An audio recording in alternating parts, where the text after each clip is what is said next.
Alo, Trà Vinh xin chào các bạn. Hôm nay thì mình chia sẻ một món ngon từ bột mì nè. Bột mì không cần phải men, cũng không cần ủ bột gì hết á. Bên trong là nhân thịt cũ, vừa đậm đà vừa ngon. Lớp bột thì giòn giòn xốp xốp, hoàn toàn không có bị cứng. Thì bây giờ mời các bạn mình cùng vào bếp thực hiện món ngon này luôn ha. Trước hết là mình cho ở đây 1 muỗng canh đường và 1 muỗng cà phê muối. Rồi mình sẽ thêm vào đây 200ml nước nóng. Các bạn trộn sơ lên cái nha, hoặc nước nóng để cho đường và muối nó nhanh tan. Mình dùng cái bột mì này thì mình thấy cái bánh của mình khi chiên lên nó giòn và để nguội nó sẽ xốp mềm chứ nó không cứng. 300g bột mì đa dụng. Trộn đều lên. Có thể là cái phần bột nó cũ thì là nó vừa, còn nếu bột mới quá các bạn thấy nó hơi ẩm thì mình dùng khoảng 180ml nước ấm là được rồi. Chứ không cần đến 200ml nước đâu ha. Trộn xong thì mình cho muỗng canh dầu ăn vô. Rồi bây giờ các bạn dùng tay mình nhồi nè, để cho bột nó quyện lại. Cái bột hoa ngọc lan này thì mình thấy cái vỏ bột nó mềm ẩm.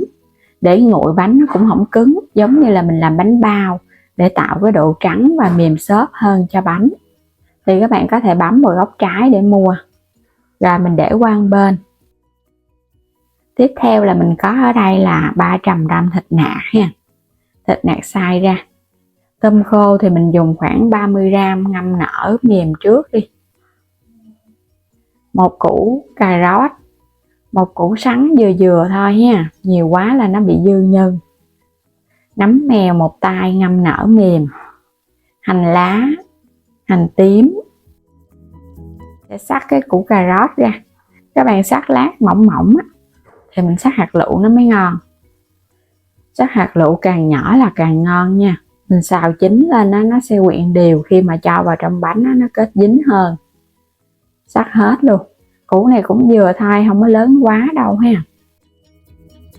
Củ sắn cũng vậy luôn, mình cũng xắt lát thật mỏng. Nhưng mà có củ sắn thì nó ngọt ngon. Thì các bạn cũng xắt hạt lựu lại cho nó đều. Hành lá cũng xắt mỏng mỏng nhỏ nhỏ ra. Nấm mèo mình cũng băm nhỏ luôn. Mình cho dầu ăn vào chảo phi thơm hành tím. 3 củ hành tím mình băm ra nè. Khi mà hành nó dậy mùi thơm thì các bạn lấy thịt mình cho vô. 300g thịt nạc xay. Trộn đều lên, để lửa lớn nha, để cho thịt nó không có bị tôm nước ra đó. Rồi các bạn cho tiếp củ sắn và cà rốt vô luôn. Mình cũng xào đều lên. Phần nhân này là mình làm kiểu đơn giản. Có củ, có thịt và tôm khô. Thì phần nhân vậy là nó cũng ngọt ngon rồi. Vẫn để lửa lớn luôn ha. Nấm mèo cho vô luôn nè. Gia vị các bạn nêm đường, hạt nêm, dầu hào, tiêu. Trộn đều tất cả lên. Cuối cùng cho hành lá vô nè. Xào hành sơ qua cái phần tôm khô thì các bạn chắc cho nó khô nước luôn. Rồi mình cũng cho vô. Tôm khô thì không cần phải xào nhiều quá đâu, tại vì bánh một chút mình còn chiên lên nữa, phần nhân nó cũng chín thêm. Rắc một ít bột mì khô ra mặt phẳng, mình sẽ lấy cục bột ra. Cục bột nãy giờ mình để chắc cục khoảng 15 phút từ khi xào nhân. Thì mình để càng lâu bột nó sẽ càng mịn. Nhồi sơ lại cái cho bột nó kết dính hơn. Mình chỉ cần gặp bột mình nhồi khoảng 1 phút thôi là mình thấy cái cục bột này nó dẻo mềm ngon rồi. Sẽ chia nó ra luôn. Các bạn làm tùy theo cái bánh nha. Nếu như mà thích cái bánh nó nhỏ thì mình chia cục bột nhỏ nhỏ. Chia xong thì mỗi một cục bột các bạn sẽ phủ chút xíu bột mì, rồi mình cái lận từ bên ngoài vào trong vậy nè. Cho nó hình tròn thì vậy nó sẽ láng mịn đó. Làm tương tự cho đến hết những cái phần bột còn lại. Hôm nay mình làm cái bánh này là bánh chiều dài. Xong rồi sẽ phủ một chút xíu bột mì. Sẽ cán ra nha. Cứ cán một chiều vậy nè để cho nó dài ra. Đừng có trở cục bột nó sẽ bị tròn Các bạn cán thật là mỏng luôn. Càng mỏng càng giòn. Nhớ phủ bột mì khô. cái miếng bột nó không có bị dính. Cán mỏng sau đó thì các bạn cho nhân vô nè, rồi cái mình gấp nó lại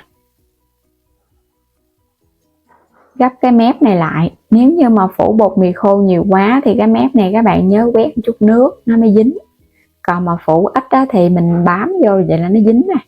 Dùng cây nĩa nè, mình chặn hai cái đầu để tạo ra hình dáng đẹp hơn chút. Vậy là xong.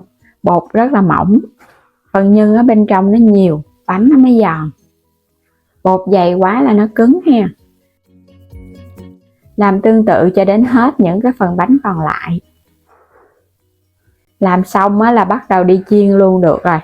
Còn cái phần bánh này nếu các bạn chiên không hết thì mình phủ thêm bột mì khô rồi cái chất vào trong cái hộp, cất vào ngăn đông nha, khi nào ăn lấy ra chiên cũng ngon. Cho một ít dầu thôi, mình chỉ cần chiên áp chảo chứ không có cần phải chiên dầu nhiều quá. Một cái chảo hơi lớn thì các bạn chiên có thể 3 đến 4 bánh một lượt. Nhớ để lửa trung bình thôi nha, đừng có để lửa lớn quá. Để lửa lớn quá là cái phần vỏ bột của mình nó bị bung lên, nó dễ khét và nó không có giòn lâu. Để yên mình chiên cho nó vàng thì bắt đầu mình hãy trở, chứ đừng có trở qua là nó dễ bị xẹp bánh. Đây, bánh nó giòn rụm luôn nè. Một mặt nó giòn vậy các bạn trở thêm mặt nữa. Rồi cái mình chiên tiếp. Chiên kiểu này bánh giòn lắm các bạn, mà nó ít có ngấm dầu nữa. Giòn rụm mà ha. Nhìn cái phần da nó phình phình lên là thấy cái bánh của mình nó giòn rồi đó. Giống y như là cái bánh ship Hàn Quốc vậy đó. Cái vỏ bột nó giòn và nó giòn xốp. Mình sẽ gấp nó lên cho nó ráo dầu, rồi cái chiên tiếp những cái bánh còn lại nha. Chiên nhanh lắm, chút xíu là nó chín nè. Để qua một bên. Cho tiếp bánh còn lại vô các bạn chiên, nếu mà mình để 3 cái thì thấy nó rộng hơn, dễ trở bánh. Rồi chiên cho nó vàng. Bánh sau khi chiên xong nha, nhớ để thật là ráo dầu. Càng ráo dầu thì các bạn để lâu ăn nó không có bị mềm. Cái viền là nó cực kỳ giòn luôn á, bột mỏng á, nên cái viền nó giòn lắm. Còn bên trong thì có nhân nên là nó sẽ có độ xốp mềm, chứ nó không quá giòn đâu. Nhìn cái bánh nó vàng ươm, đẹp mắt quá chừng luôn. Làm đơn giản, chỉ cần bột mì trộn với nước nóng là các bạn đã có bánh ngon rồi. Cái hình dáng thì tùy thích có thể làm hình tròn, hình dài hoặc là ship theo cái kiểu bánh quay dạt cũng ngon luôn. Nhưng bên trong cũng nhiều nè, có tôm khô và có thịt, đầy đủ dinh dưỡng. Rau củ thì chống ngán, có nấm thì giòn sực sực. Gia vị mình nêm rất là vừa miệng nên là ăn cái bánh rất là ngon. Các bạn có thể ăn không hoặc là mình chấm thêm tương ớt nếu như thích đậm đà hơn, mayonnaise nếu các bạn thích cho nó béo hơn. Thấy ăn vậy là cũng ngon lắm rồi. Tôm khô vô nó thơm lắm. Bột cái viền nó giòn giòn, bên trong xốp mềm, không hề bị cứng. Dù là các bạn để cả ngày nó cũng không cứng nữa. Rất là ngon, mềm mềm xốp xốp và có độ giòn giòn. Cái phần da bột này các bạn thấy vậy là biết bánh giòn ngon rồi ha. Mình cán thật là mỏng thì cái bánh nó không có bị cứng đâu. Dù là để qua ngày hôm sau nó cũng không cứng nữa.